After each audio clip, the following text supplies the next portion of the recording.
புனித அந்தோனியாரே, எங்களுக்காக வேண்டிக் கொள்ளும். பக்தி ஸ்மாலக சபையின் நவரத்தினமான புனித அந்தோனியாரே, எங்களுக்காக வேண்டிக் கொள்ளும்.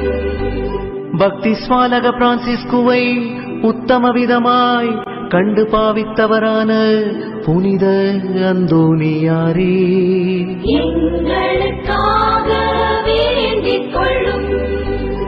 ஆத்துமாக்களை ரட்சிக்க வேண்டுமென்னும் ஆவலினால் அப்போஸ்தலரான புனித அந்தோனியாரே, எங்களுக்காக வேண்டிக் கொள்ளும். தேவஸ்நேக பெருக்கத்தினால் வேத சாட்சியான புனித அந்தோனியாரே, எங்களுக்காக